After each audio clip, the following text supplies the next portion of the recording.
Doctor साहिबा कि क्या कैसी है मेरी माँ? जी होश तो आ गया उन्हें, मगर अभी कंडीशन उनकी ठीक नहीं है। ऐसा कैसे हो सकता है? आप ही ने तो मुझसे कहा था कि मेरी माँ की सिचुएशन बिल्कुल अंडर कंट्रोल है। पिछले हफ्ते सारे टेस्ट तो बिल्कुल ठीक आए थे, अब आप ऐसा क्यों कह रही हैं? जी जी बिल्कुल कहा था और ऐसा ही था, मगर इस तरह की बीमारी में कभी भी सिचुएशन चेंज हो जाती है, कुछ पता नहीं चलता।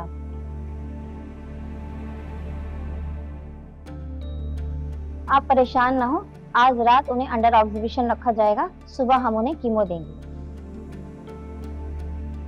सॉरी। ठीक है, जैसे आपको बेहतर लगे।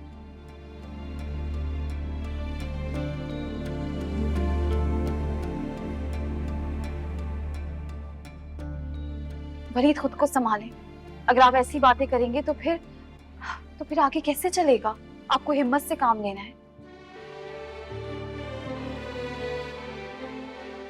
मनाइल ठीक कह रही है। वलीद हौसला रखो, सब ठीक हो जाएगा। जैन, जैन तुम मनाहिल को अपने साथ घर ले जाओ। घर में मेहमान आए हुए हैं, मनाहिल उन्हें देख लेगी।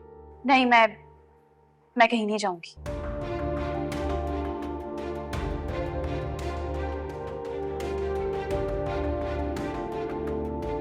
जब तक डॉक्टर्स मुझे तसल्ली बख्श जवाब नहीं दे देते, मैं कहीं नहीं जाऊंगी। हाँ ना, अम्मी है वहां पे, वो देख लेंगी मेहमानों को।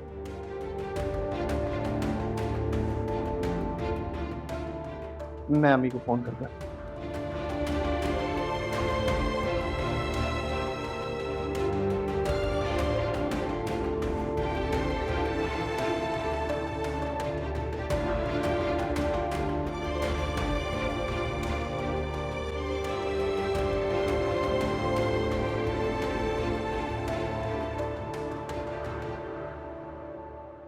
मनाहिल माँ ठीक तो हो जाएंगी ना?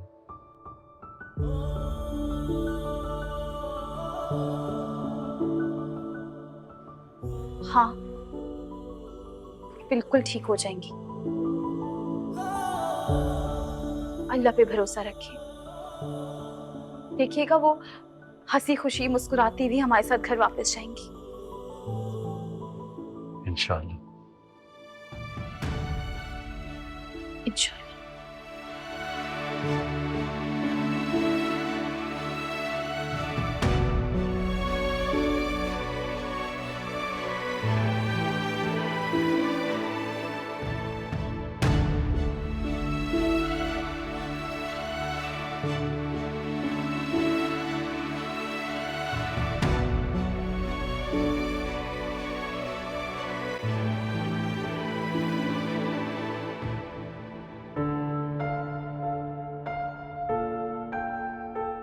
तुम ये अपने ऑफिस के काम ना अब कम करो, शादी की तैयारियां देखो।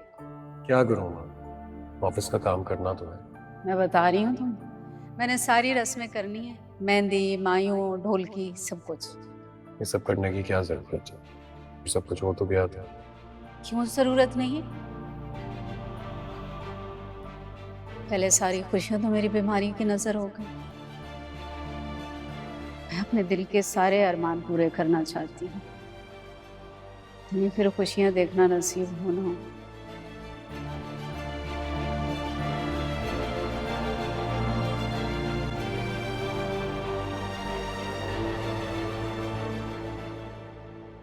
सबा, सूरत हाल को समझने की कोशिश करो। वो अपनी माँ की हालत देखकर हवास खो बैठा था। तुमने खुद देखी थी ना नरगिस की हालत। जो भी है खाला अम्मी, वलीद को एक बार तो मुझे कहना चाहिए था कि सबा तुम भी मेरे साथ हॉस्पिटल चलो। मनाहिल को साथ लेकर चला गया। खाला अम्मी, मैं उसकी बीवी बन चुकी हूँ। उसकी माँ की जिम्मेदारी मेरी है, मनाहिल की नहीं। तुमने देखा था ना, मनाइल खुद भाग के गई थी नरगिस के पास। नरगिस और वलीद का बहुत ख्याल रखती है और नरगिस के बहुत क्लोज है, इसीलिए वलीद उससे ले गया।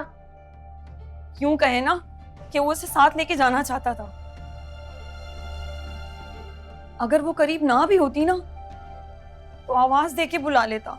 मुझे समझ नहीं आ रहा, तुम वलीद से इतनी बदगुमान क्यों हो रही हो? सबा, अब वो तुम्हारा शौहर है और तुम दोनों का जिंदगी भर का साथ है,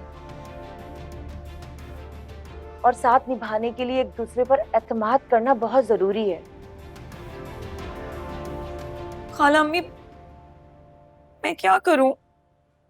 मैं जब भी वलीद पे एतमाद करने की कोशिश करती हूँ, कुछ ना कुछ ऐसा हो जाता है कि मेरा एतमाद रेजा रेजा होके बिखर जाता है। मुझे नहीं मालूम तुम्हें किस बात से ऐसा लगा कि वलीद एतबार के काबिल नहीं। मैं तो उसे बचपन से जानती हूँ, वो एक मिसाली लड़का है और उसमें ऐसी कोई बुराई नहीं कि उस पर शक किया जा सके। उसकी इन्हीं खसूसियात को देखते हुए मैंने उसे तुम्हारे लिए मुंतखब किया था, और फिर तुमने खुद भी तो परखा था ना उसे। मैंने कोई जबरदस्ती तो नहीं की ना तुम्हारे साथ। हाँ मगर सौल्या, वो खाना लगवा दिया है मैंने, तुम लोग वहीं खाओगे या यहाँ भिजवा दूं? खाना किससे खाया जाएगा माजदा? नरगिस की तबीयत पता नहीं अब कैसी है। कब से वलीद को फोन कर रही हूँ, वो रिसीव ही नहीं कर रहा। मेरी जैन से बात हुई है, अल्लाह का शुक्र है नरगिस को होश आ गया है। शुक्र है खुदा का। हाँ चलो फिर तुम लोग आ जाओ, खाना लगा दिया मैंने।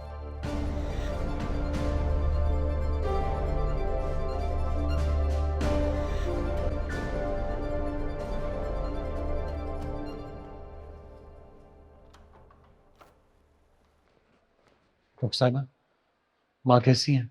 पहले से कंडीशन बेहतर है तो हमने उन्हें आईसीयू में शिफ्ट कर दिया है। सांस लेने में तकलीफ हो रही थी तो ऑक्सीजन लगाना पड़ा उन्हें।